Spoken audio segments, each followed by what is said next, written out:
I never thought I'd be the one to uncover a conspiracy that would shake the foundations of everything we believe. But here I am, hiding in the shadows, my heart pounding as I write this down. My name isn't important. In fact, it's safer if you don't know it. What matters is the truth I'm about to share with you. It all started as a joke to me, something people whispered about late at night on the internet. I used to laugh at the thought of some secret group controlling the world. It all seemed like a story for gullible people who believed in ghosts and aliens. But that was before I stumbled onto something I shouldn't have. That was before they started watching me. It began with a simple post. I was scrolling through some random forum, bored out of my mind. My curiosity got the best of me when I saw a post titled, "They have been lying to you. The Illuminati controls everything." It was one of those wild theories that seemed too far-fetched to be true. But something about it grabbed my attention. I clicked on it, not knowing that this was the start of something I could never escape from. The post was long, filled with strange symbols and cryptic messages. It talked about how the Illuminati had been pulling the strings behind every major event in history, from wars to elections. The writer claimed to have insider knowledge, proof that everything we believed about the world was a lie. It sounded crazy at first, but as I kept reading, something in the back of my mind began to nag at me. What if there was some truth to this? What if everything I thought I knew was a carefully crafted illusion? I didn't know why, but I felt a strange urge to dig deeper. I started researching late into the night, diving into forums and dark corners of the internet where people talked about these conspiracies. The more I read, the more the world around me seemed to unravel. I found connections I had never noticed before, patterns in media, politics, and even in entertainment. All of it pointed to one thing. There was something bigger going on, something hidden beneath the surface of everyday life. One night, as I sat at my computer, my eyes blurred from staring at the screen for hours. I found an old video posted by someone who claimed to have escaped from the Illuminati. His face was hidden in shadows and his voice was altered, but his words hit me like a punch to the gut. He spoke about how the Illuminati controlled everything, from the news we watched to the food we ate. But the scariest part was when he mentioned people who had tried to expose the truth. "They always disappear," he said. "They either vanish without a trace or end up dead, their deaths covered up as accidents or suicides." Chills ran down my spine as I watched. I wanted to turn the video off, but I couldn't. His last words echoed in my mind long after the screen went black. "They're watching you. They're always watching." I closed my laptop and sat in the dark for a long time, my mind racing. Was this all just paranoia? Or was there something more sinister at play? That night I barely slept. Every creak of the house made me jump. Every shadow seemed to move when I wasn't looking. The next day I tried to shake it off. Maybe I was just getting too deep into this stuff. But then something strange happened. As I left my apartment to run some errands, I noticed a black car parked across the street. It wasn't unusual to see a car parked there, but this one stood out. It had dark tinted windows and it had been sitting there for hours. I told myself it was nothing, just a coincidence. But then, it started following me. No matter where I went, the car was always a few blocks behind. When I stopped at the store, it stopped too. When I turned onto my street, it turned with me. My heart pounded in my chest as I quickened my pace. Was I imagining this? Or were they really watching me? For the next few days, I noticed little things. A van parked outside my building at odd hours. A strange man in a suit who seemed to be at the same places as me. My phone would glitch out randomly, and I started getting strange calls from unknown numbers. Each time I picked up, there was nothing but static on the other end. I tried to ignore it, to convince myself it was all in my head. But the more I tried to act normal, the worse it got. One night I woke up to the sound of footsteps in my apartment. I froze, my heart pounding in my chest. I grabbed a baseball bat from under my bed and slowly crept toward the noise. The floorboards creaked as I moved, and the sound of footsteps grew louder. I reached the living room, my hands trembling as I flicked on the light. There was no one there, but the front door was wide open. I slammed the door shut and locked it, my heart racing. I knew then that this wasn't just paranoia. Someone had been in my apartment and they had left the door open to send me a message. They were watching me and they wanted me to know it. The next day, I packed a bag and decided to leave town for a while. I needed to get away, to clear my head. But as I drove out of the city, I noticed the same black car in my rearview mirror. No matter how many turns I made, how fast I drove, the car stayed behind me. Panic set in as I realized I couldn't escape. They were everywhere and there was nothing I could do. I don't know how long I drove, but eventually I found myself on a deserted road far from the city. The car was still behind me, its headlights glaring in the darkness. My hands shook as I gripped the steering wheel. I couldn't keep running forever. I had to confront them, to find out who was behind all of this. I pulled over to the side of the road and stepped out of the car, my legs trembling. The black car pulled up behind me, and for a moment there was silence. Then the door opened, and a man stepped out. He was tall, dressed in a dark suit, and his face was obscured by the shadows. He didn't say a word as he walked toward me. I wanted to run, to get back in my car and drive away, but my legs wouldn't move. It was like I was frozen in place. The man stopped a few feet away from me, his cold eyes locked on mine. "We've been watching you," he said, his voice low and menacing. "You've been looking where you shouldn't, asking questions that shouldn't be asked." I swallowed hard, my throat dry. "What do you want from me?" The man smiled, but it wasn't a friendly smile. It was the kind of smile that sent chills down your spine. "You've seen too much. You know too much." I took a step back, my heart racing. "I don't know anything." The man's smile faded and his expression turned cold. "It's too late for that. You're part of this now." Before I could react, he pulled something from his pocket, a small device that looked like a remote. He pressed a button and suddenly everything around me went dark. When I woke up, I was in a room I didn't recognize. The walls were bare, and the only light came from a single bulb hanging from the ceiling. My head throbbed and my hands were bound to a chair. I tried to move, but the ropes were too tight. The door creaked open and the man from before stepped in, followed by two others. They stood in front of me, their faces blank. "You should have stayed ignorant," the man said. "Now you'll never be free." I opened my mouth to speak, but no words came out. My mind raced as I realized the truth. The Illuminati was real, and they had been controlling everything. Everything I had read, everything I had seen, it was all true. And now, I was caught in their web. The man leaned in close, his cold breath on my face. "They've been lying to you. They've always been lying." I stared at him, my heart pounding in my chest. I felt trapped, helpless. Everything I had ever thought was a lie. Everything I thought I knew about the world, about myself, about the way things worked. It was all unraveling, and I was caught in the middle of it. The man stood up straight, still watching me with those piercing eyes. "We control more than you could ever imagine," he said, his voice steady. "You've seen the signs. You were smart enough to connect the dots. But now you've gone too far. You're a loose end." I swallowed hard. My throat felt dry and a knot tightened in my stomach. A loose end. The words echoed in my mind. I was in danger, real danger, and there was no way out. I thought about running, about begging for my life, but something in his cold expression told me it was pointless. They had already made up their minds about me. "Why?" I finally managed to ask, my voice barely a whisper. "Why are you doing this? What's the point of controlling everything?" He chuckled softly, almost amused by my question. "Control is the point. Power is everything," he said, pacing slowly in front of me. "People believe what we want them to believe. They live in the reality we create for them. Wars, famines, elections, it's all orchestrated, and no one questions it because we make sure they don't. It's easier that way, you see. Order, stability, the illusion of choice." My mind raced. It was too much to process. I had always thought conspiracies like this were ridiculous, just something people made up to scare themselves. But now, here I was, living in the middle of one. And they weren't just trying to control information, they were controlling everything. "But you can't control everyone," I stammered. "People are smarter than you think. They'll figure it out eventually."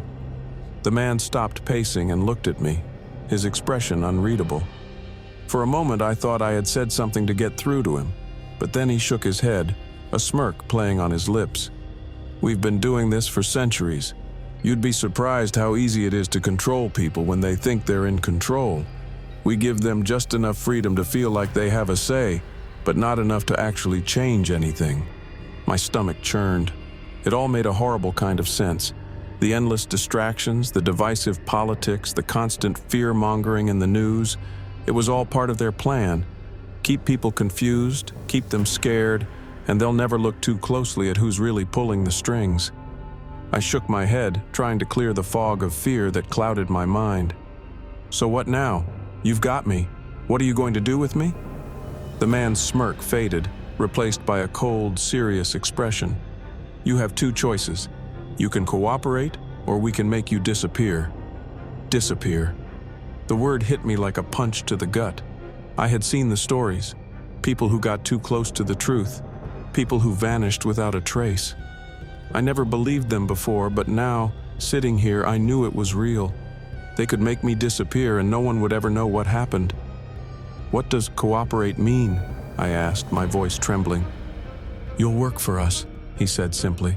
"You'll keep your mouth shut and you'll help us maintain order. In return, we'll let you live your life. But know this, once you're in, there's no way out." I felt a chill run down my spine. Was that really a choice? Cooperate or die? Either way, my life would never be my own again. I would be a puppet just like everyone else, dancing to the strings they pulled. But what other option did I have? I didn't want to die. I didn't want to disappear. "I don't want to work for you," I said, my voice barely above a whisper. "I just want to be left alone." The man's expression didn't change. "It's too late for that." Before I could respond, the door opened and two men in suits walked in.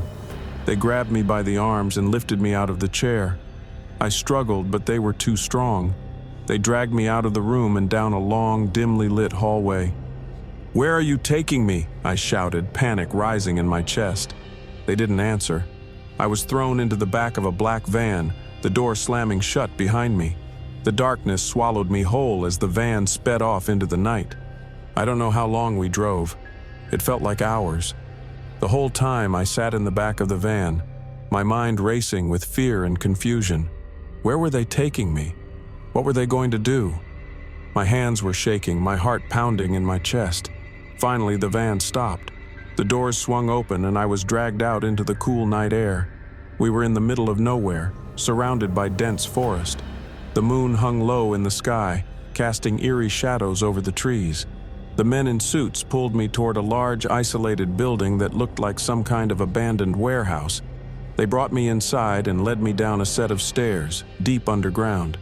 The air grew colder, and the walls were lined with strange symbols and technology I didn't recognize. It felt like I was walking into a nightmare. We stopped in front of a metal door. One of the men typed a code into a keypad, and the door slid open with a hiss. Inside was a small, dimly lit room with nothing but a chair and a table. They shoved me inside and locked the door behind me. I was alone. I sat down in the chair, my mind spinning. Was this it? Was this where they were going to kill me? Or was this just another part of their twisted plan? I didn't know what to think anymore. I had no idea what was real and what wasn't. Time passed slowly. I didn't know how long I sat there, but eventually the door opened again. This time it wasn't the men in suits. It was someone different, a woman. She was tall, with sharp features and piercing eyes.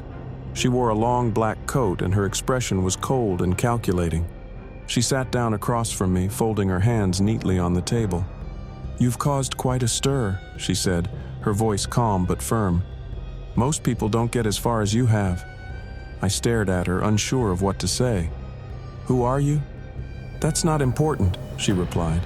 "What's important is that you understand the gravity of the situation you're in. You've seen things you weren't supposed to see. You've asked questions that weren't meant to be asked." "I didn't mean to," I said quickly. "I was just curious." Her eyes narrowed slightly. "Curiosity can be dangerous. It can lead to places you can't come back from." I swallowed hard, feeling the weight of her words. "What do you want from me?" She leaned back in her chair, studying me for a moment. "I want you to forget everything you've seen, everything you've learned. Go back to your normal life and pretend none of this ever happened." I blinked in surprise. "You're just going to let me go?" She smiled, but there was no warmth in it. "As long as you cooperate. We have eyes everywhere. We'll be watching. If you try to expose us, if you try to dig any deeper, you'll regret it." I nodded slowly, not daring to argue. "I understand."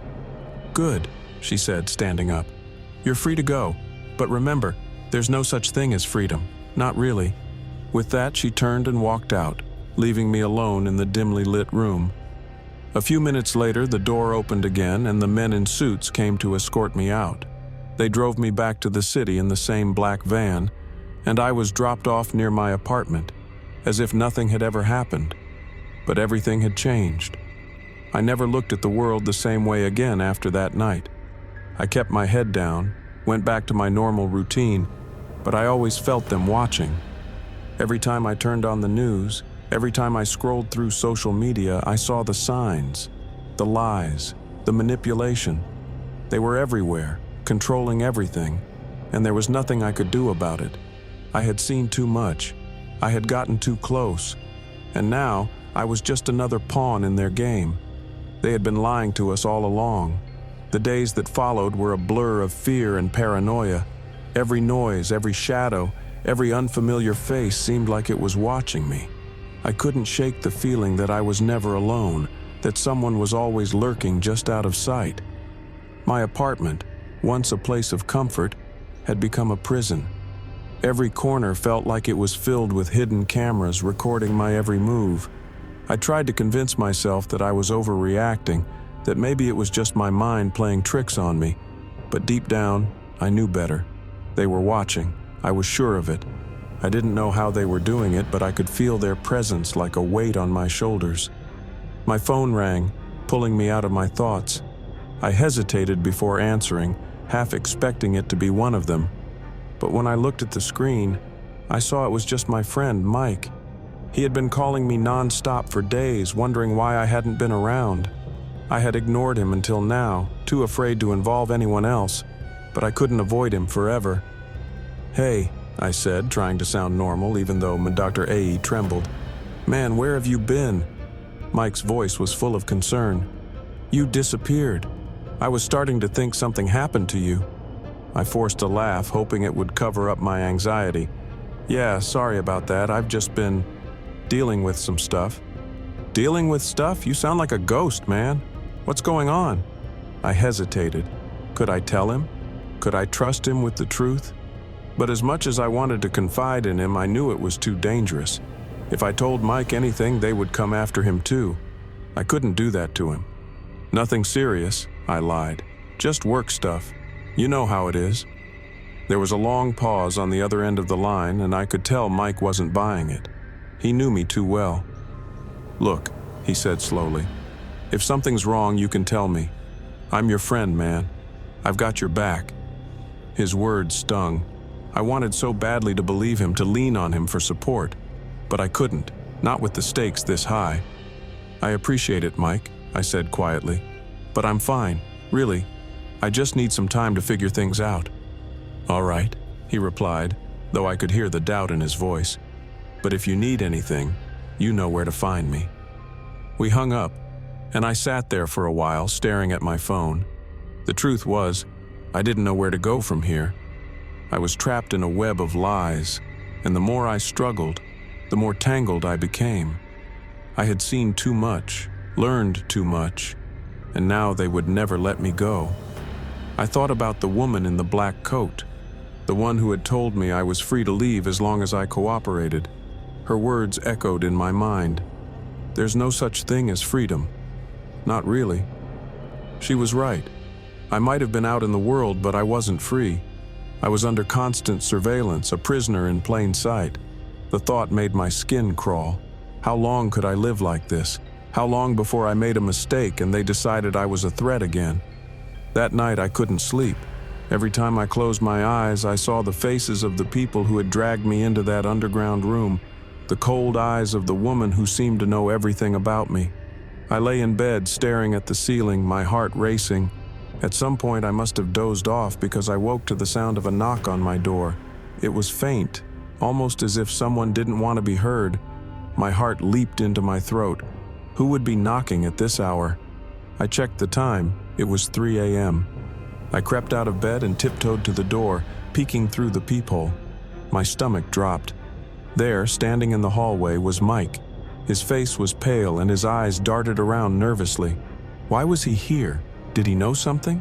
Had they gotten to him? I opened the door a crack, just enough to speak. "Mike, what are you doing here?"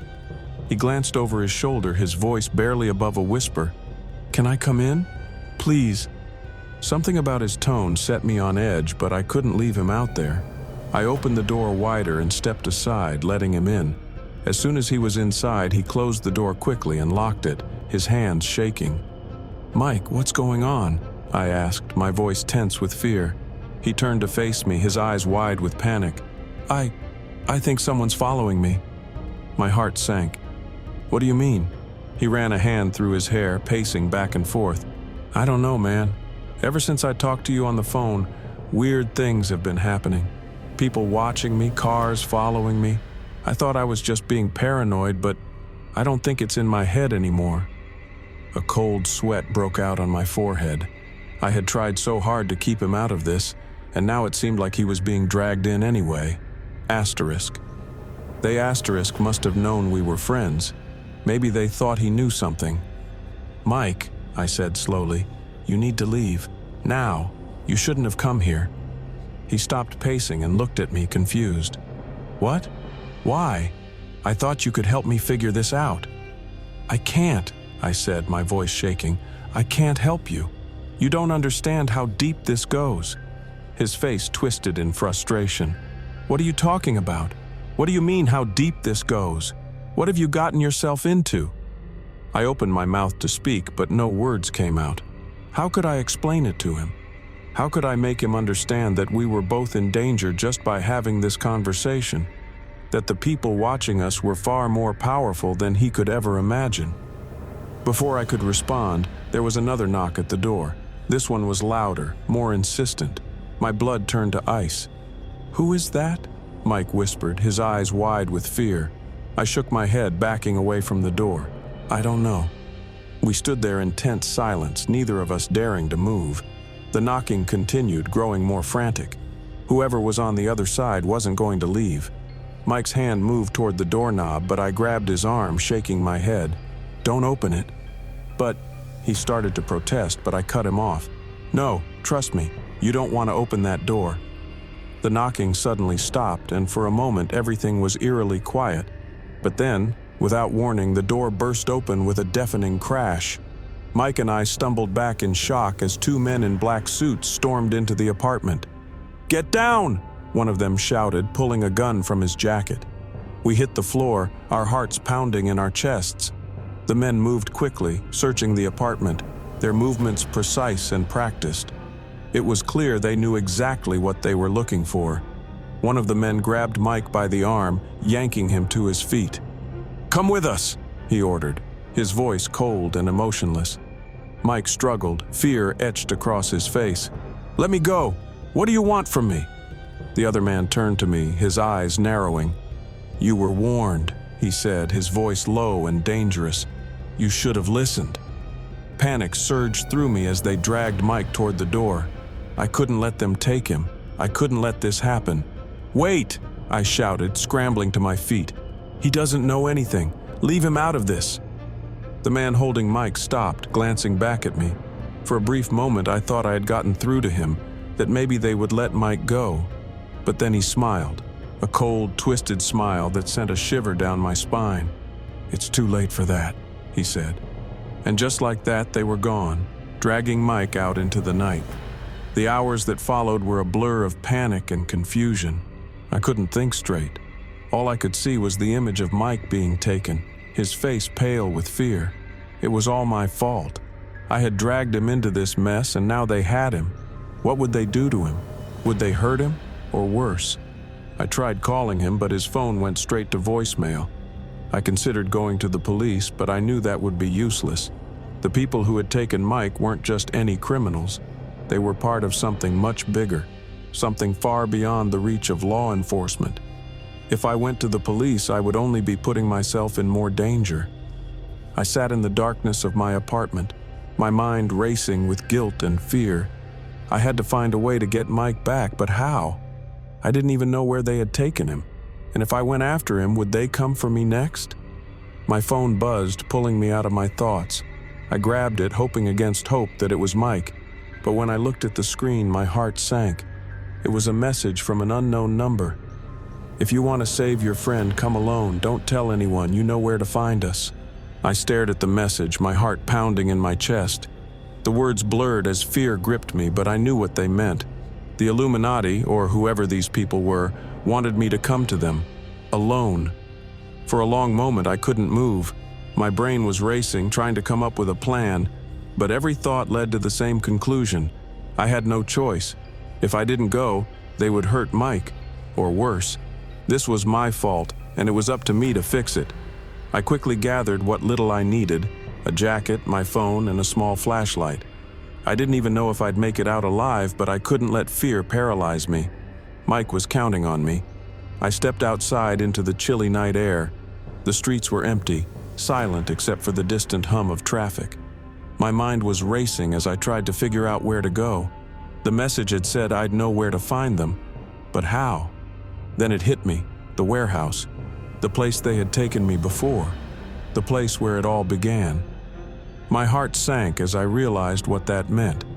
They had taken Mike there, back to the center of their operations. I didn't know how many people would be there or what I was walking into, but I knew I had no other option. The walk to the warehouse felt longer than before. Every step was filled with anxiety. Every shadow seemed like it was watching me. I kept looking over my shoulder, half expecting someone to jump out at me. But the streets remained eerily quiet. When I finally arrived at the warehouse, my stomach churned. The building loomed in the darkness, its windows blacked out and its doors closed tightly. It looked abandoned, but I knew better. I could feel the weight of unseen eyes watching me from within. I hesitated at the entrance, my hand hovering over the door handle. This was it. There was no turning back now. I took a deep breath, steeling myself for whatever was waiting inside, and pushed the door open. The interior of the warehouse was just as I remembered, cold, dark, and empty, save for a few dimly lit corridors that led deeper into the building. I followed the faint light, my footsteps echoing in the silence. My heart raced, but I forced myself to keep moving. I had to find Mike. As I rounded a corner, I heard voices, low, murmuring, almost like a chant. I slowed down, pressing myself against the wall as I inched closer. The sound grew louder, and soon I could make out the words. They were speaking in a language I didn't understand, but the tone was unmistakable. It was sinister, like something ancient and forbidden. I peeked around the corner and saw them, a group of people all dressed in black robes standing in a circle. In the middle of the circle was Mike, bound to a chair, his face pale and terrified. My heart clenched at the sight of him. I had to do something, but what? There were too many of them and I was unarmed. I couldn't just charge in. I scanned the room, looking for anything I could use as a weapon. There in the corner was a metal pipe, leaning against the wall. It wasn't much, but it was better than nothing.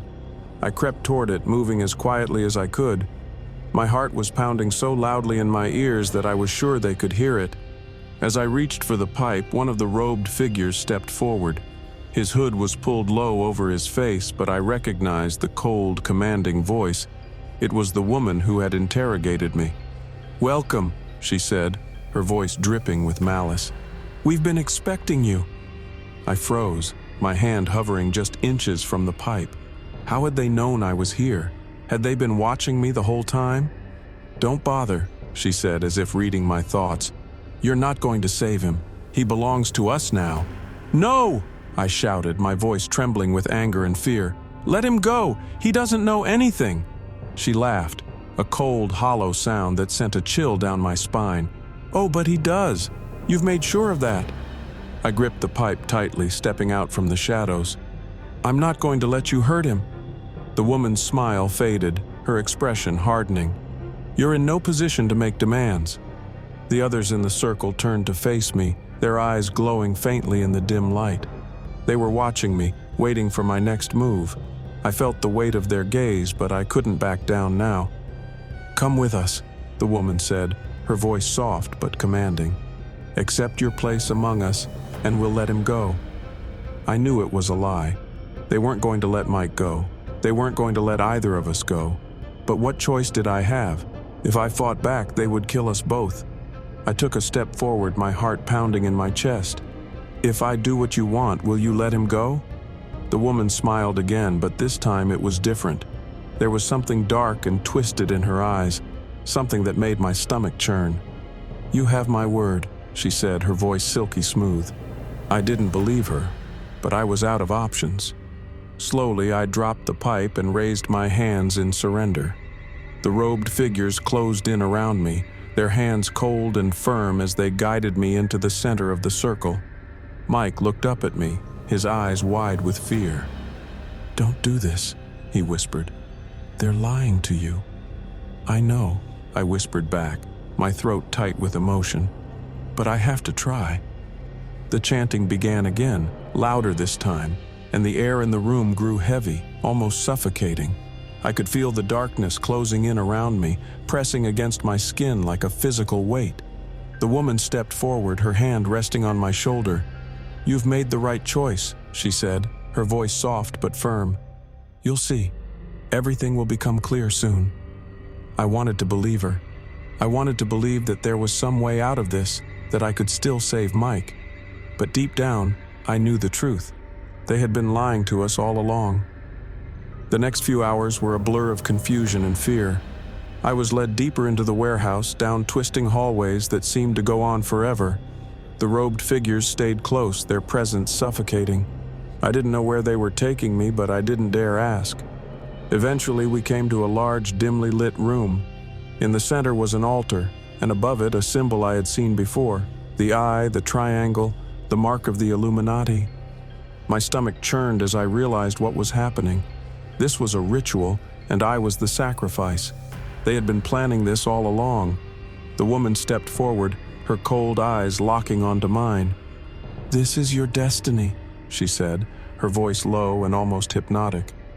"You were chosen for this." I shook my head, backing away. "I don't believe you." She smiled, a twisted, cruel smile.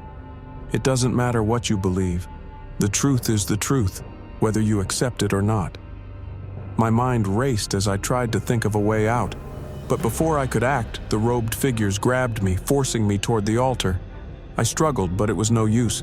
They were too strong. The woman stood over me, her eyes gleaming with malice.